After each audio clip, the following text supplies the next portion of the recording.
Machine learning process. Machine learning process, this diagram explains the steps in the machine learning process, which has acquire, prepare, analyze, report and act.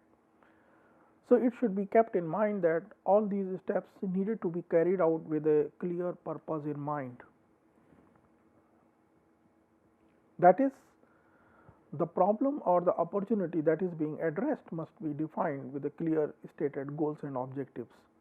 For example, the purpose of a project may be to study the customer purchasing behavior. Now, to come up with more effective marketing strategy in order to increase the sales revenue, so this particular aspect must be there at all the steps.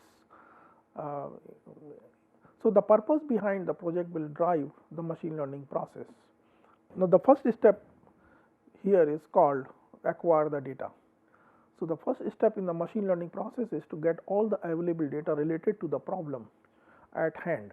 Hence, we need to identify all data sources, collect the data and finally integrate the data from these multiple sources for that particular problem.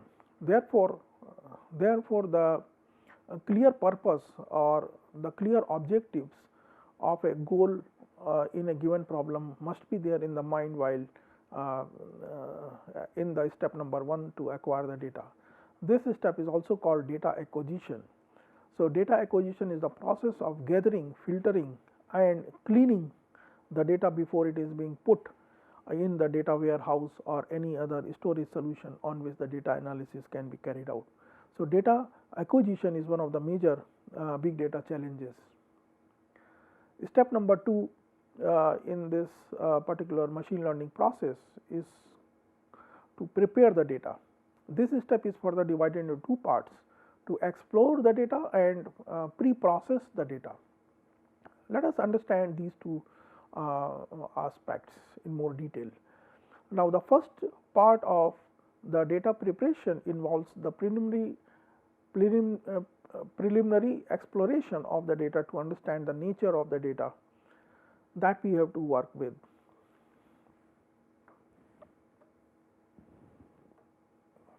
This is also called data exploration.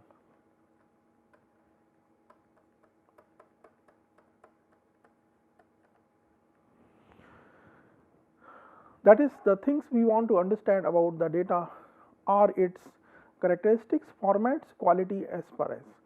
Now, these good understanding of the data will lead to a more informed analysis and will become a successful outcome. So, to have the better successful outcome of the machine learning result, it is necessary that very careful data exploration steps has to be performed.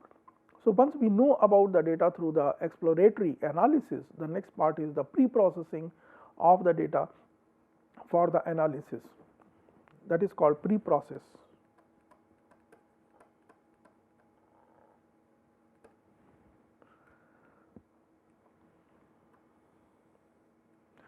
Now, this pre-processing includes the cleaning data, selecting the variables to use and transforming the data to make the data more suitable for the analysis in the next step. Third step is to analyze the data. Now, the prepared data then would be passed on to the analysis step. This involves the selecting the analytical technique to use, building a model using the data and assessing the result.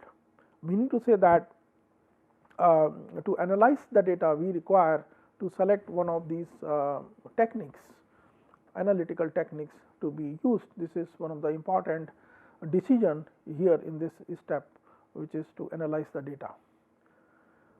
So, techniques involves again all the machine learning techniques which we have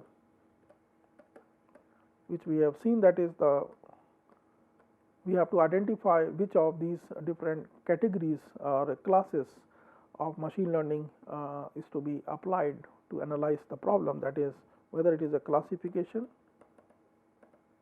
or it is a regression, or it is association, or it is a clustering. So, all these techniques we have to identify, and within each technique different algorithms are there that is required to be selected.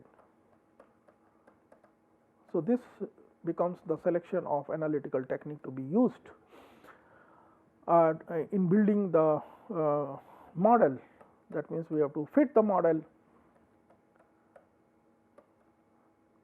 in the data using these selected techniques.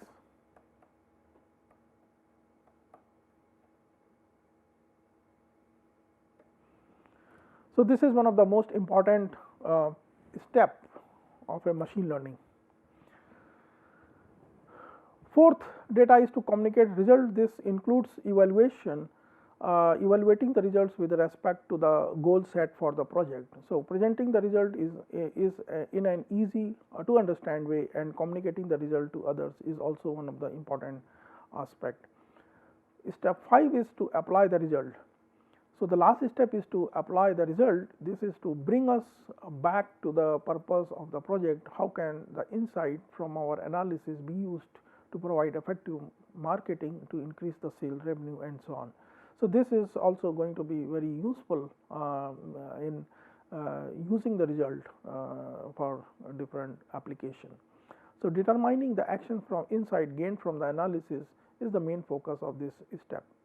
Now, we have to see that all these steps are iterative in the nature. That means, either all these steps or some of the steps, they have to be repeated.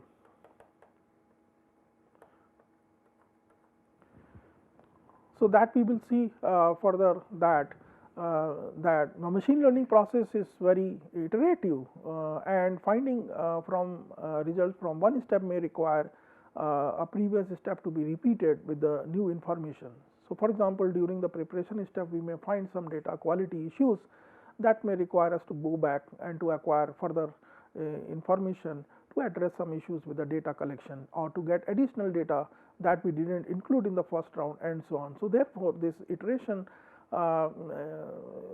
is required in the machine learning process. Now, goals and activities in the machine learning process. So, the goals and activities in machine learning process, we will describe the goals of each step and the key activities performed in these steps. So, in the first step, that is data acquisition, or to acquire the data, the first step this is used also in the data science, is to acquire the data. The goal of this step is to identify and obtain all the data related to the problem at hand. First, we need to identify all related data sources. Keep in mind that data can come from different sources such as files, databases, internet, mobile devices, and so on. So, remember to include all the data related to the problem that you are addressing.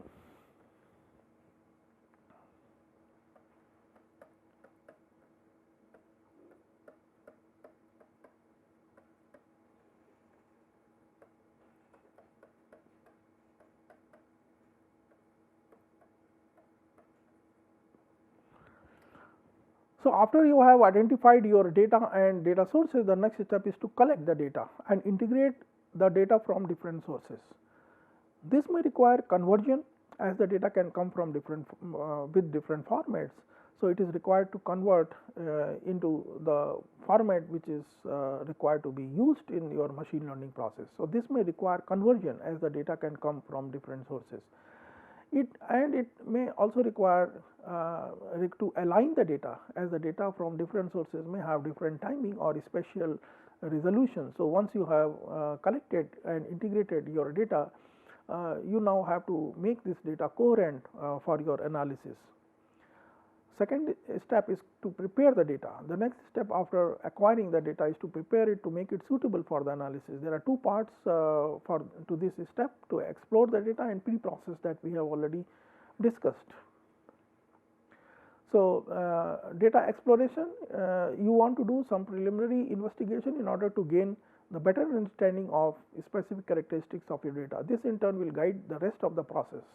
With data exploration, you will want to look the things like correlations, general trends, outliers, etc. Correlations provide the information about relationship between the variables in your data. Trends in your data will reveal if the variable is moving in a certain direction, such as transaction volume is increasing throughout the year. Outliers indicate the potential problems with the data, or it may indicate an interesting data point that needs to be further examination.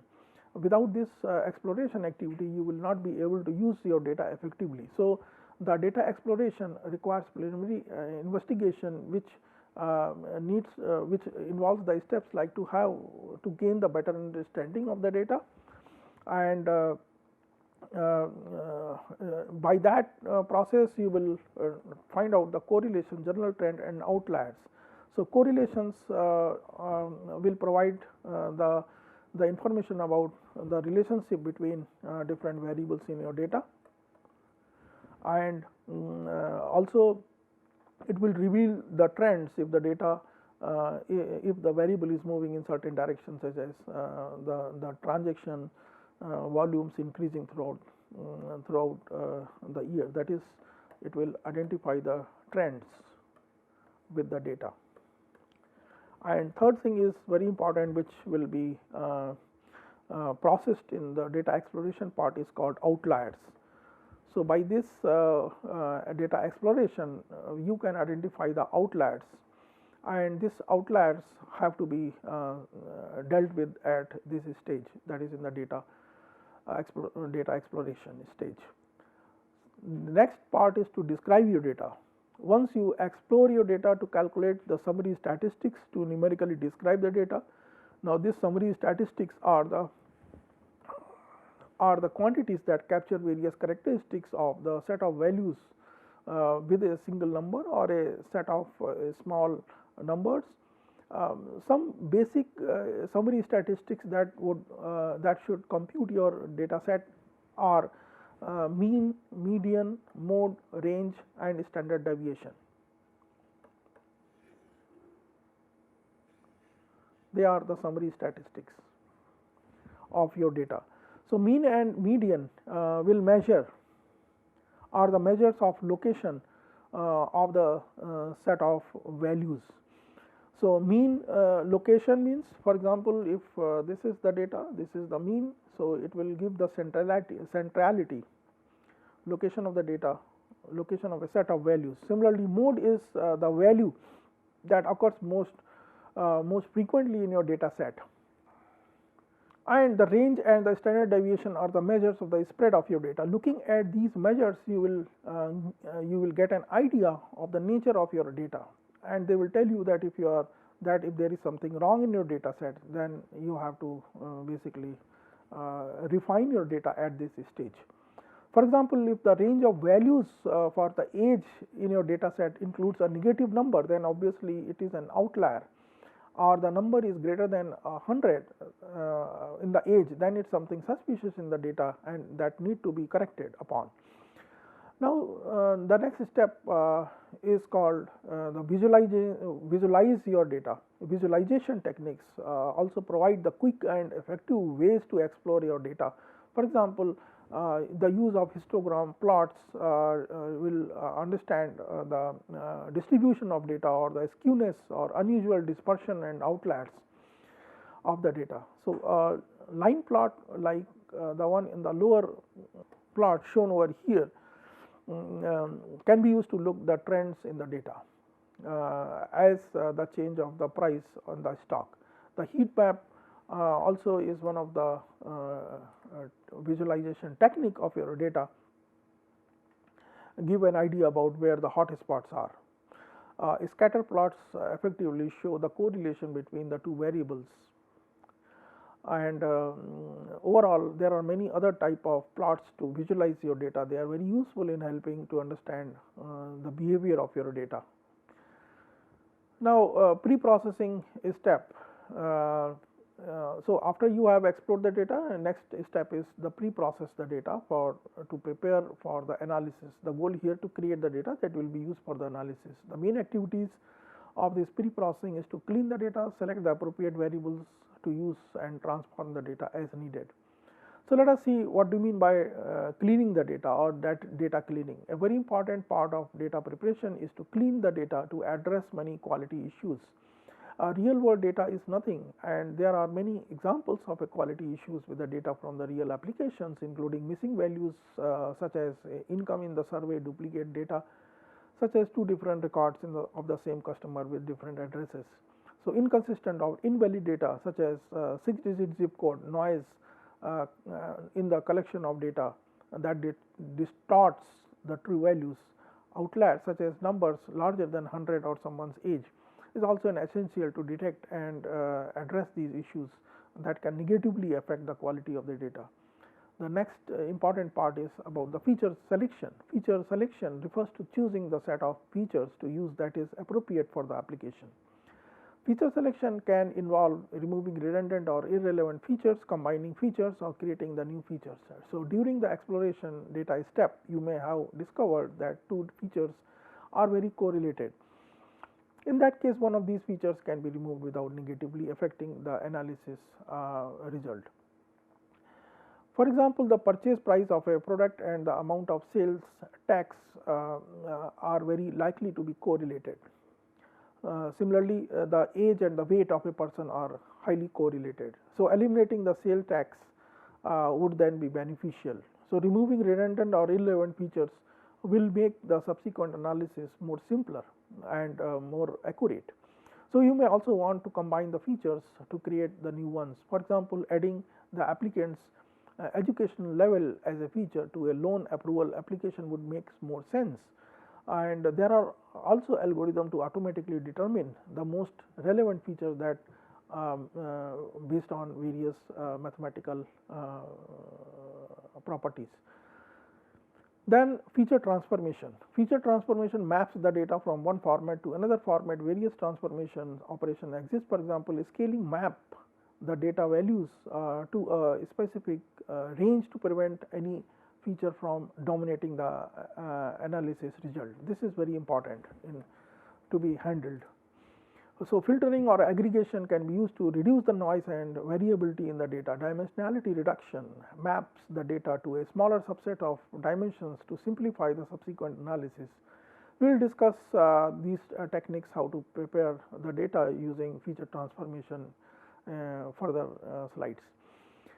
Now, another step is to analyze the data.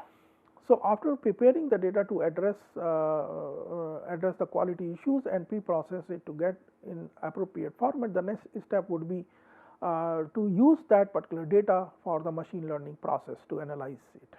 The goal of this step is to build the machine learning model to analyze the data and to evaluate the results that you get from the model. So, the analysis step starts with this determining the type of problem you have. You begin selecting the appropriate machine learning techniques. So, the selection of machine learning techniques is the important step of analyzing the data. Then you construct the model using the data, that is also called to fit the machine learning techniques with the data. Fit the model on the data, fit the machine learning. So, that is called construction of a model with the data you have prepared. So, once the model is built, you will want to apply this model to a new data sample to evaluate how well your model behaves. Thus, the data analysis involves selecting the appropriate techniques for your problem, building the model and evaluating the results. Step number 4 is about the report. The next step in the machine learning process is reporting the result from your analysis. In reporting your result, it is important to communicate the insight to make a case for that action to follow. In reporting your result, you will be think about what to present and how well to present. In deciding what to present, you consider what main results are, what insights have gained from your analysis, and what added the values to these insights to the application. Keep in mind that even the negative results are the valuable learning and suggest further avenues for additional analysis. Remember that all the finding must be presented so that it informs the decision makers for the further steps. So, in deciding how to present, remember that the visualization is also an important tool in presenting your results. So, plots and summary statistics discussed earlier. The explore in the data exploration can be used effectively here as well. You should have the tables with the details from your analysis as backup if someone wants to take the deeper dive into the results for that purpose. So, in summary, you want to report your findings by presenting your results and the value added with the graph using the visualization tools. Fifth step is to act. Final step in the machine learning process to determine what action should be taken based on the insights gained. So, what action should be taken based on the results of your analysis? Should you market certain product to a specific customer segment to increase the sales? What inefficiency can be removed from your process? What incentive should be effective in attracting new customers? So, these are some of the important actions you can perform based on this analysis of the outcome. So, once the specific action has been determined, the next step is to implement the action. Things to consider here include how can the action be added to your application, how will this end users be affected. Assessing the impact of implemented actions is then necessary to evaluate the result benefit gained. So, the result of this assessment determines the next step, which would suggest the additional analysis for further opportunities, which would begin another cycle of machine learning process. Generalization and overfitting. So, it is about the errors in the classification of machine learning. So, recall that the machine learning model maps the input it receives to an output. So, for a classification model, the model's output is predicted class labels for the input variables, and the true labels is the target labels. So, again let us see that in the classification model, the model's output is the predicted class labels for the input variables, and the true labels are the target labels, meaning to say that if this is the classification model, which is shown as the box, whereas the input is the data, which is basically having the input variable, input data with label, or it is also called as label data, and which is prepared in this format. So, this particular classification model will give the predicted class label, which is also there with the data. So, it will give the predicted class. Now, this predicted class, this is an output label. Now, this label can be compared with the input label. So, that is what is mentioned over here. Let me summarize this. So, the model's output is called the predicted label for the input variable. So, the model's output is called the predicted label class.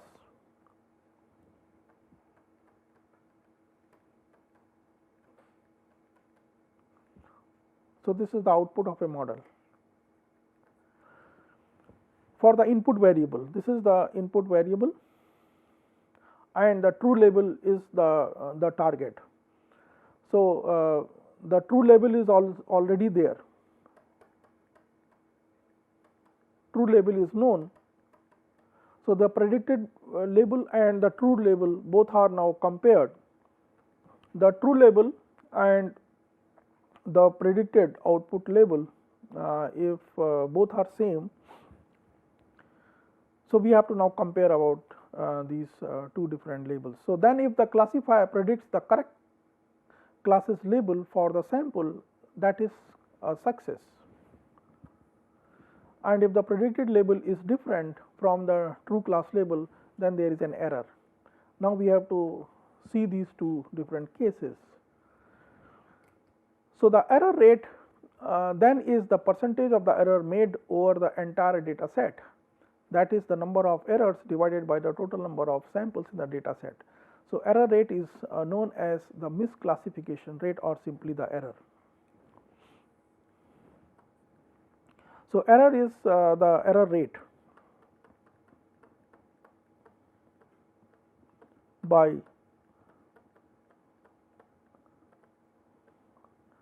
the classification model. So let us discuss this machine learning stage, that is the classification. Now this classification stage is divided into the two parts. One is called the training phase, the other is called testing phase. So let us see here, this is called the training phase.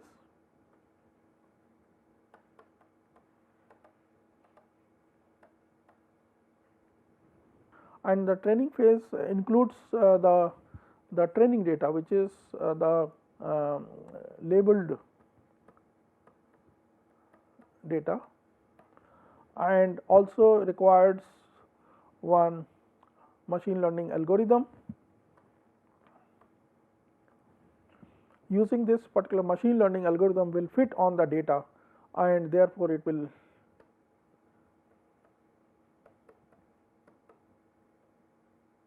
build the model based on the machine learning technique which is applied on the training data. So once the model is built, this particular model is now available for the evaluation of the training phase. This is called training phase.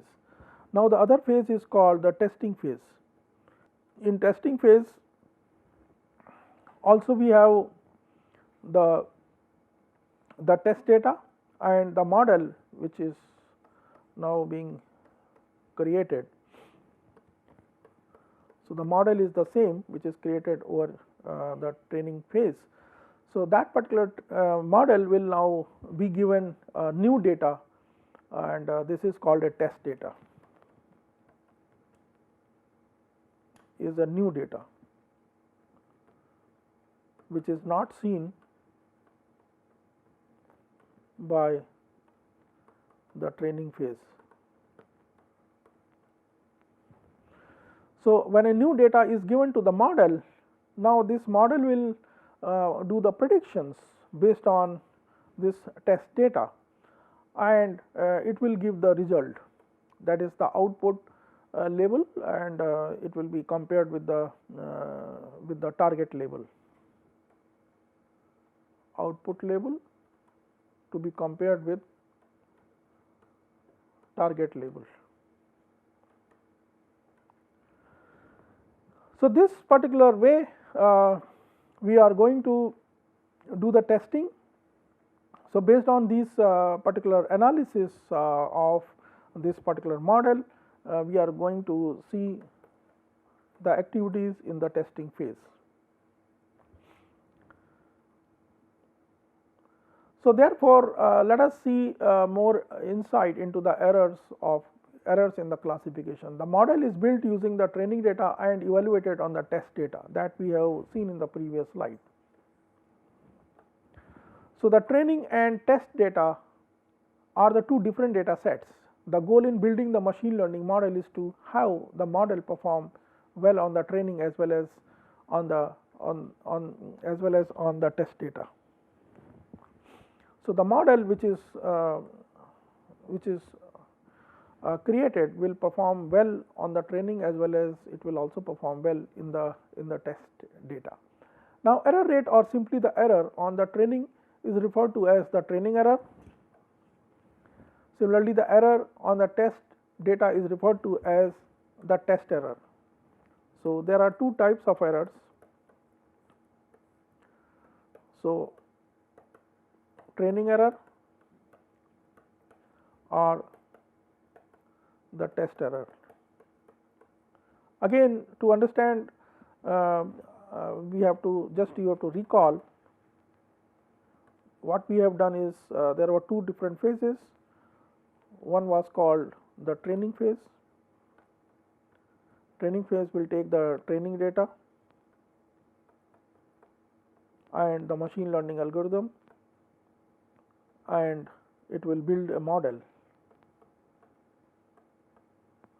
This particular model will also give an error,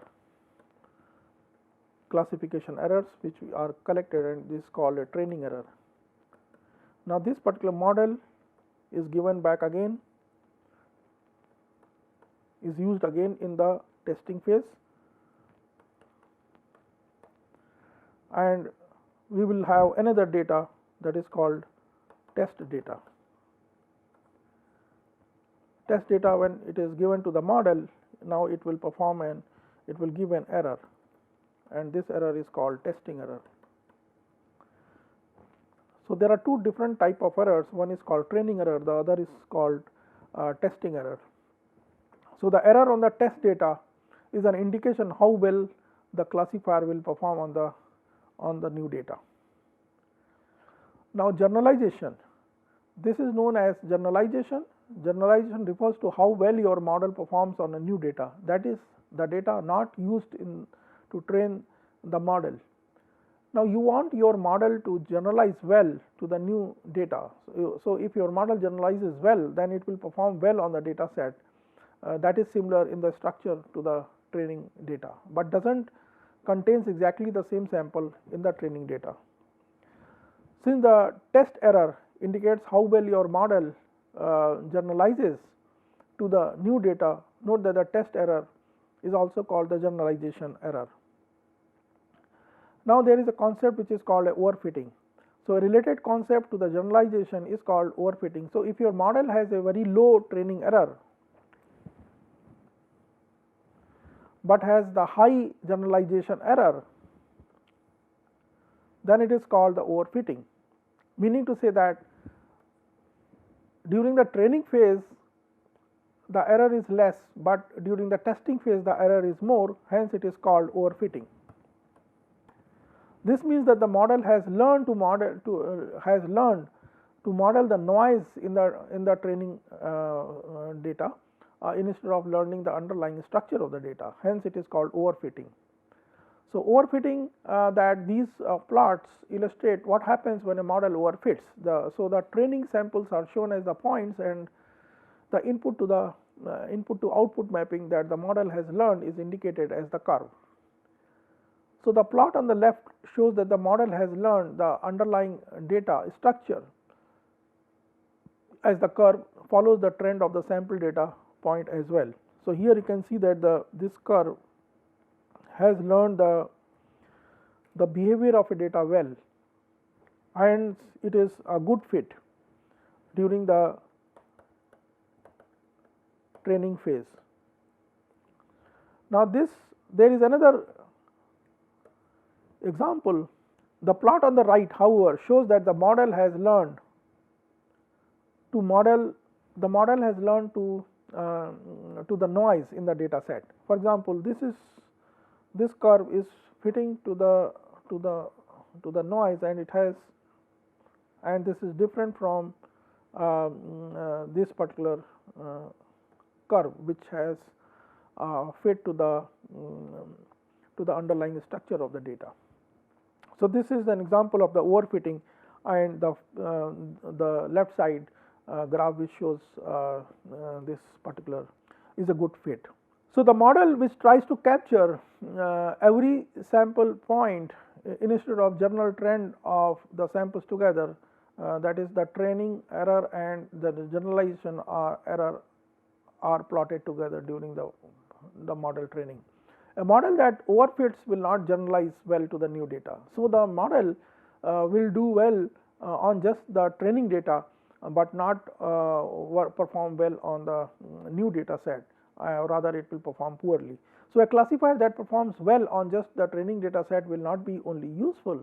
So, it is essential that the goal of the good generalization performance should be kept in mind before building the model. So, overfitting and underfitting. So, underfitting occurs when the model is fitted to the noise in the training data, this results in a low training error and high test error. So, that is called overfitting. Now, there is another thing which is called underfitting. Underfitting, on the other hand, occurs when the model has not learned the structure of the data. This results in high training error and high test error. When both the errors are very high, that is, the training error is also very high and test error is very high, then it is called underfitting. Now, both are undesirable. Overfitting and underfitting are undesirable, since both mean that the model will not generalize well to the new data. So, overfitting generally occurs when the model is too complex, that is, it has too many parameters relative to the number of training samples. So, to avoid overfitting, the model needs to be kept as simple as possible and yet will solve the input output mapping for a given data set. Now, let us see what causes overfitting. In summary, overfitting is when your model has learned the noise in the training data instead of underlying structure of the data. So, you want to avoid overfitting, so your model will generalize well to the new data. Now, let us discuss the overfitting in the decision trees. Now, decision tree induction, that is, the decision tree also referred as the tree induction. The tree repeatedly splits the data in a node in order to get successively paired subsets of data. So, this is here the node gets split into 3 cases. Here this node is splits into 2. So, this particular process of splitting the node and growing the tree is called tree induction. Now, let us see the concept of overfitting in this decision trees. Note that the decision tree classifier can potentially expand its nodes until it can perfectly classify the samples in the training data. But if the tree grows the nodes to fit the noise in the training data, then it will not classify the model for a new sample. This is because the tree has partitioned the input space according to the noise in the data instead of the true structure of the data. In other words, it overfits. So, how to avoid overfitting in the decision tree? So, there are 2 methods. One is called pre-pruning, the other method is called post-pruning.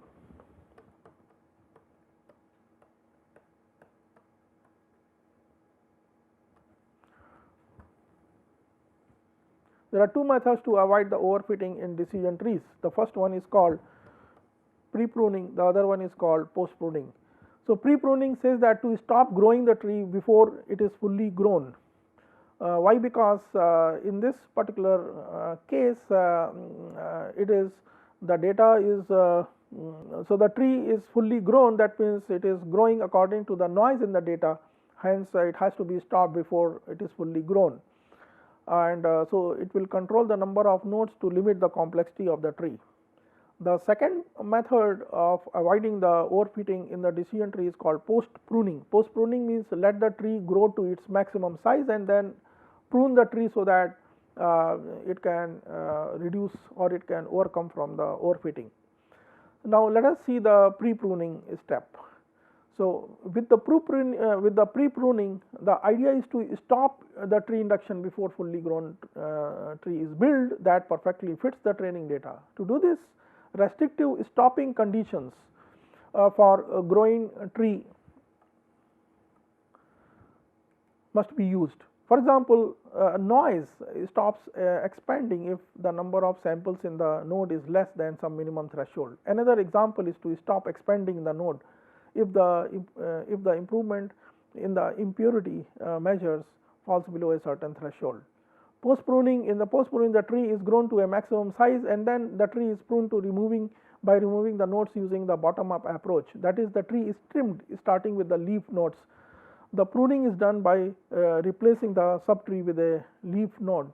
If this improves the generalization error or if there is no change in to the generalization error with this replacement.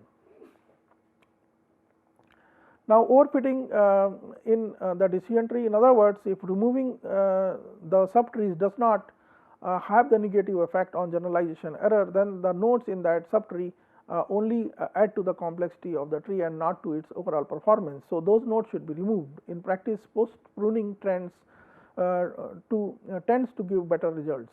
This is because pruning decisions are based on the information from the full tree. Pre-pruning, on the other hand, may stop the tree growing process prematurely. However, post-pruning is more computationally expensive since the tree has to be expanded on its full size. Let us see how the validation set is used for these purposes.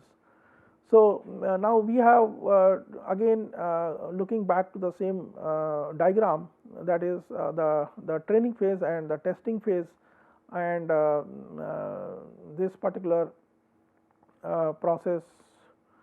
So, how to avoid the overfitting, and recall that the model that overfit does not generalize well to the new data. Recall also that overfitting generalizes generally occurs when the data is too complex, and how to determine when it should occur.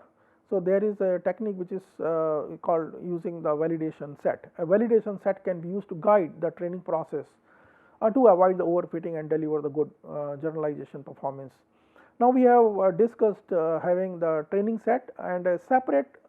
So, the training set is used to build the model, and test set is used to see how the model performs in a new data. So, the training data is now further divided into two different sets. One is called the training data, the other is called validation data. So, training data is not fully used for the training purpose, but it is divided into the validation data. Let us see what do you mean by the validation data, which is taken out from the training data. So, this particular validation set is used to guide the training process to avoid the overfitting and deliver the good generalization. How that is all done, we will see. So, training and validation error. Now, we want to further divide up the training into the training and the validation set.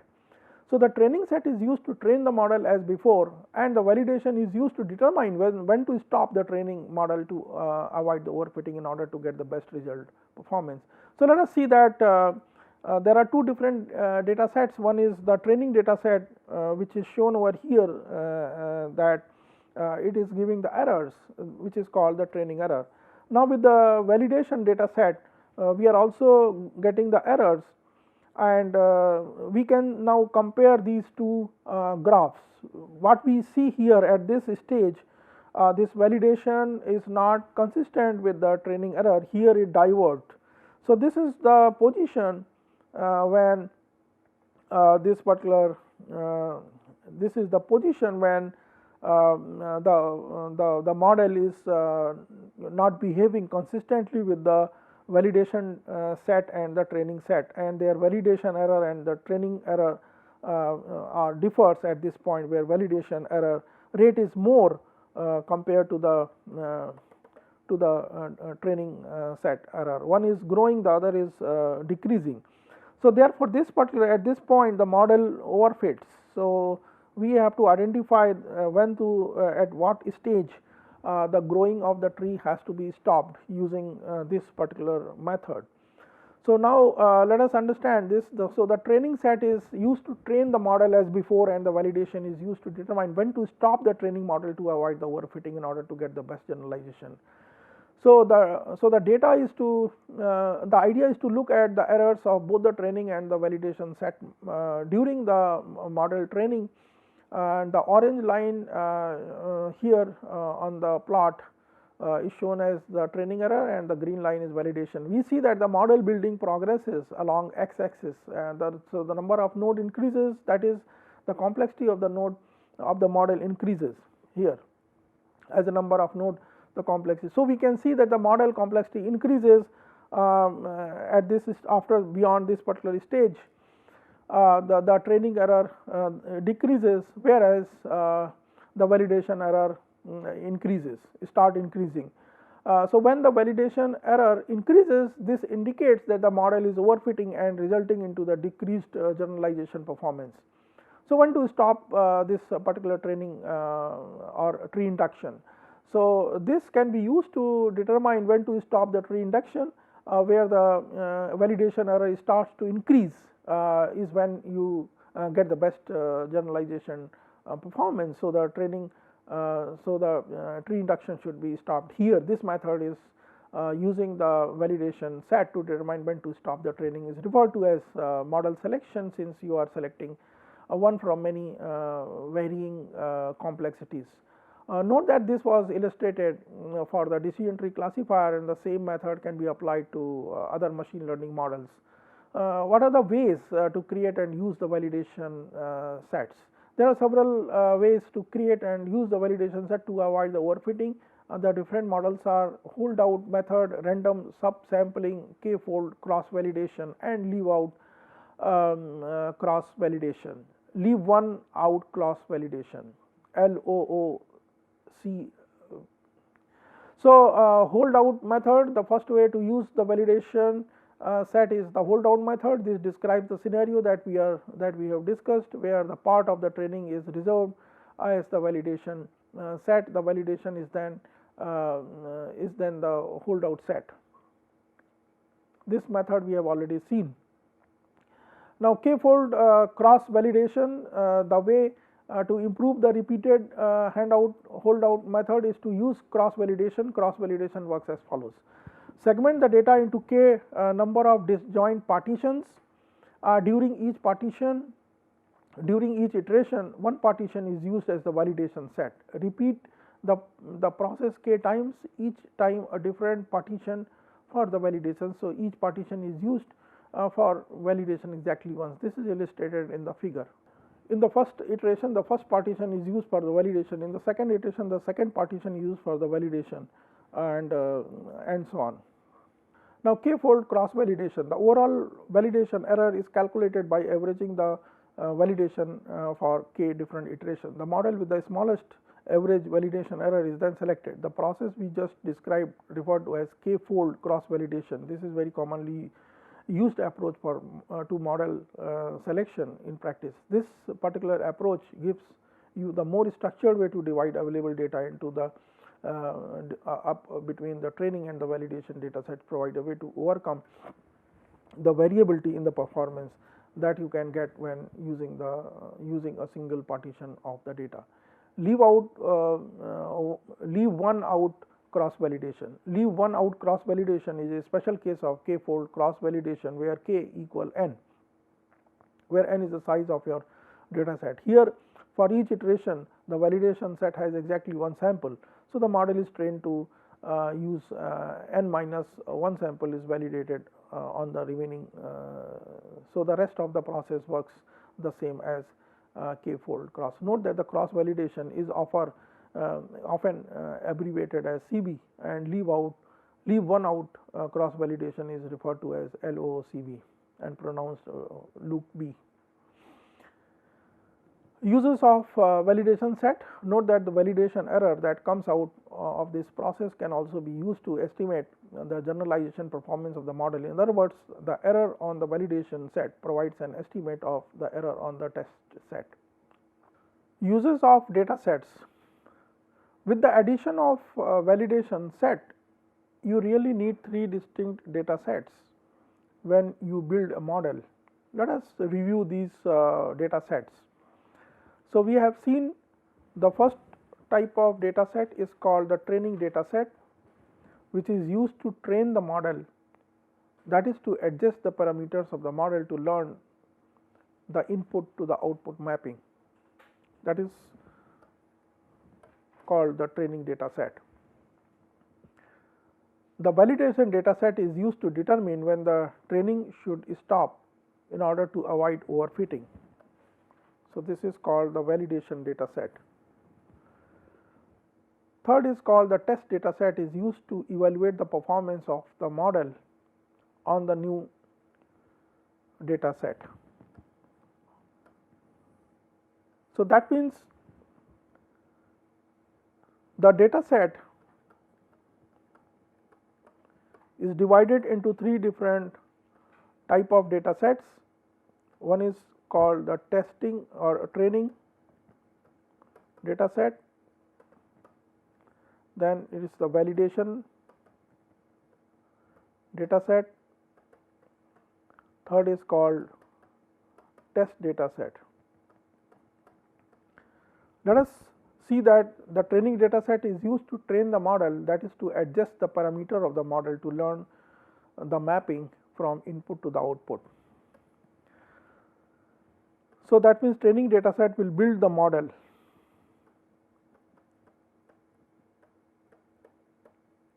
and the validation data set is used to determine when the training should stop in order to avoid the overfitting.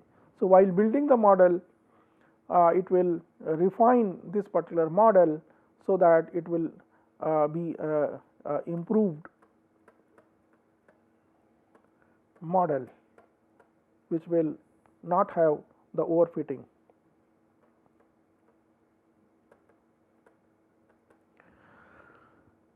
Finally, the test data set is used to evaluate the performance of the model.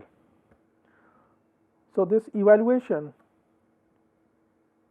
of this improved model will be done using the test data set.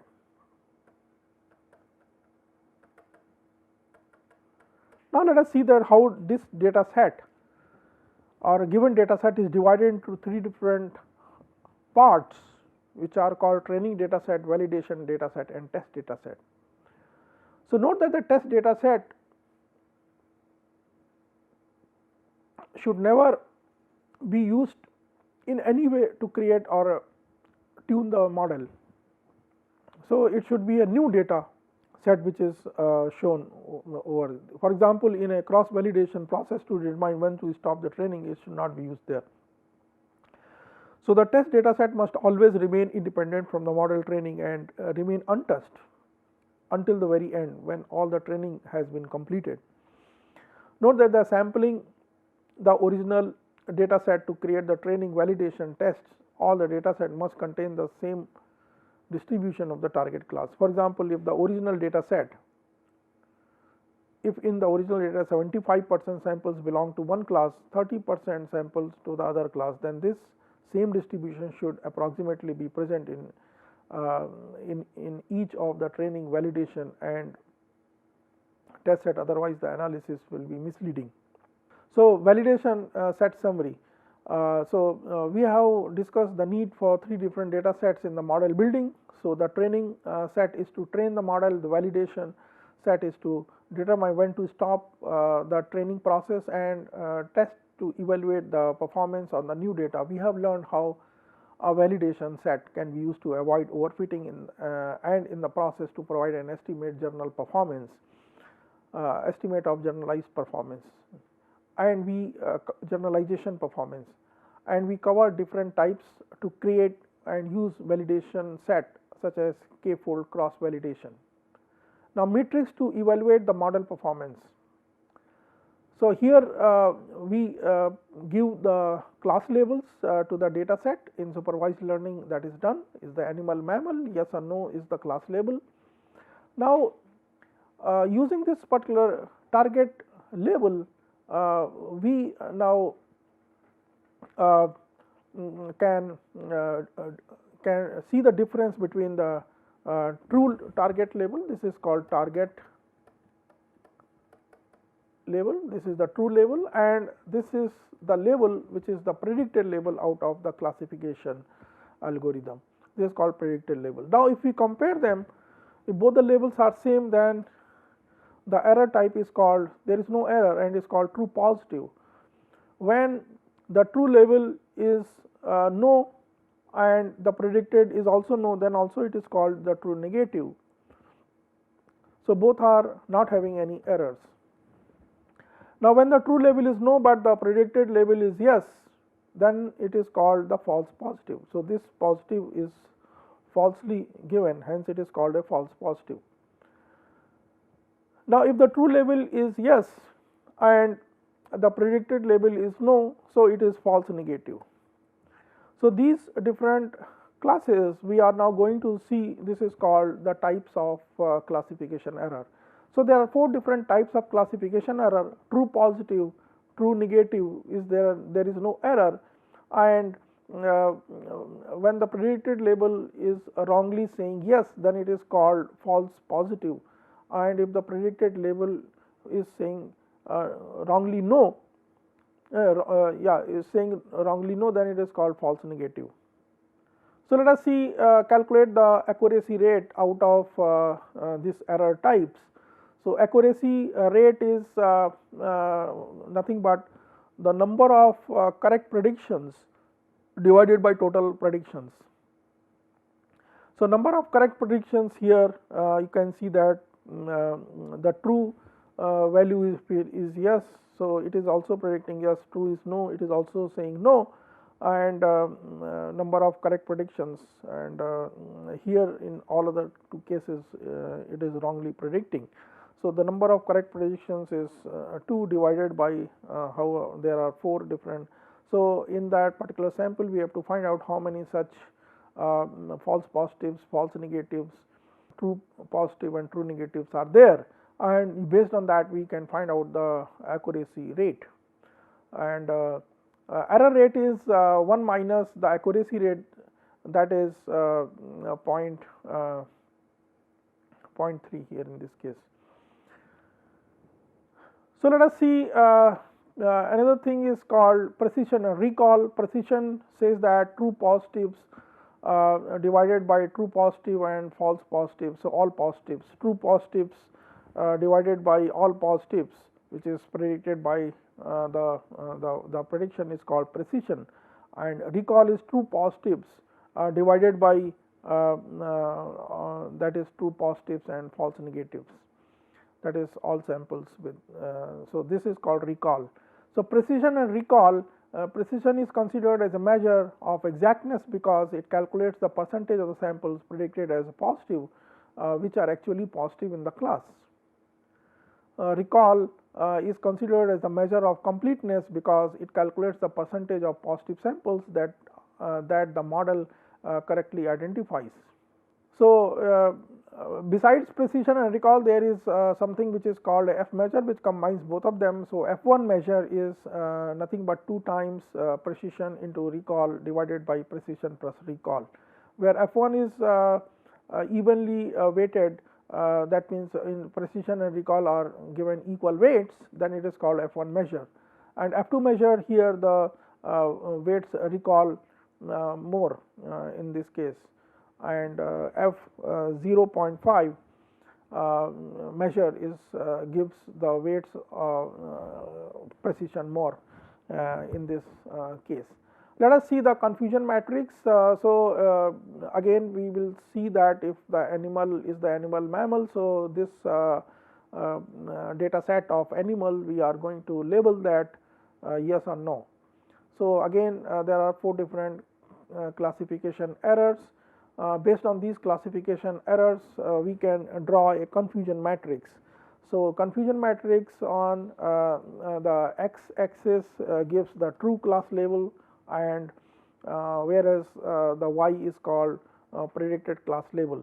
So, if the true class label is yes and the predicted class label is also yes, then it is called true positive, and if the true class label is yes and the predicted is no, then it is called the false negative.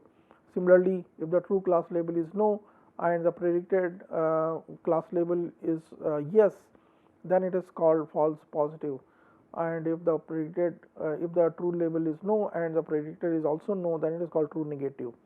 So, this particular matrix is called the confusion matrix.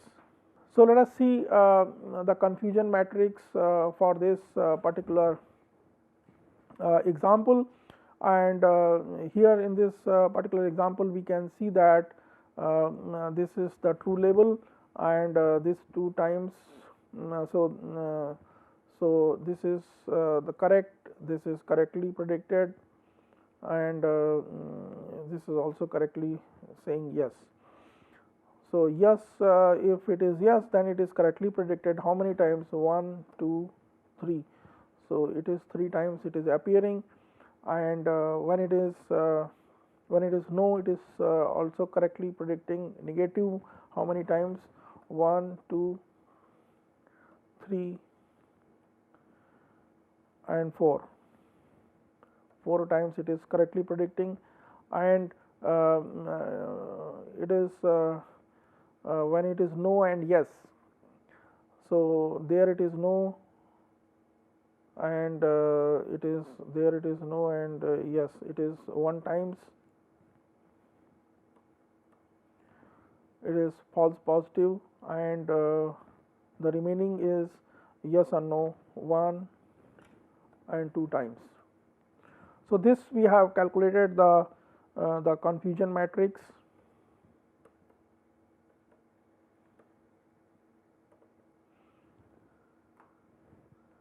So total number of samples is 1, 2, 3, 4, 5, 6, 7, 8, 9, 10. So it is false. It is 0.3, 0.2, 0.4, 0.1. So that means number of false positive is 10%, and number of true negative, so true positive is 30%, and so this is the correct outcomes. So that means 70% is the accuracy of this particular case, whereas 30% is the inaccuracy. Let us see the machine learning tools. Spark-ML-lib. Spark-ML-lib is the distributed machine learning framework on top of the Spark core. So this is the Spark core, and on top of it is the machine learning ML-lib library is positioned. So machine learning Spark-ML-lib is a distributed machine learning framework. So what do you mean by distributed machine learning? We will see that this machine learning, that means the data is big, that the machine learning requires the data so that it will build the model, it will learn the model, and it will solve the problem. So the data is big data which cannot be stored on a single system. Therefore, the data is to be stored on a distributed platform, and the machine learning algorithm also to be applied on that distributed way. Hence, it is called the distributed machine learning. So Spark-ML-lib is a distributed machine learning framework built on top of the Spark core. ML-lib is a Spark's scalable machine learning library consisting of common machine learning algorithms and utilities, including classification, regression, clustering, collaborative filtering, and dimensionality reduction. So what do you mean by scalable machine learning library is that the cluster machines can follow the property of scale out. Hence, this particular algorithm, that is machine learning algorithm, follows that particular property. Hence, it is called a scalable machine learning libraries, which is the Spark's ML-lib. Now, Spark-ML-lib has library has 4 different components. So first component is called different analysis algorithms for machine learning purpose. So all the algorithms which is the machine learning algorithms are available as part of Spark-ML-lib, that is the classification, regression, clustering, and collaborative filtering. Now, besides these algorithms, it is also having a feature which is called a pipeline. So the data scientists working in the big data scenario, they can write their own pipeline and apply the machine learning approach on the big data using pipeline. We will see in this particular part of the discussion that Spark-ML-lib provides pipeline and how pipeline can be used for big data analytics. Then another component of ML-lib is called featureization, which has 2 parts, very important part, which are called extraction and transformation. So we will see what we mean by these extraction and transformation in this building up the pipeline. And it has also the utilities such as linear algebra and forming different statistics. Now, let us see the classification algorithms which are available in the Spark. Or first, let us see what are the steps for doing the classification in Spark. So these are the steps we will follow, and we will see an example how the classification is performed in the Spark. Classification is to first step is to load the data into the data frame, second is to drop unused and missing data item. So, this is the data preparation.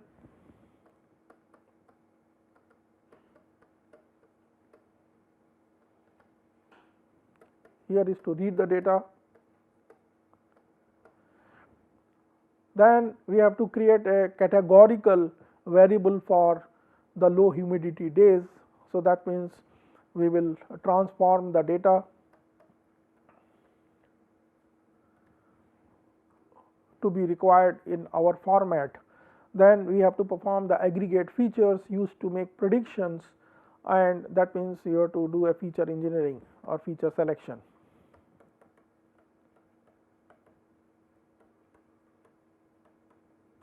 And then split the data into the training and test data sets.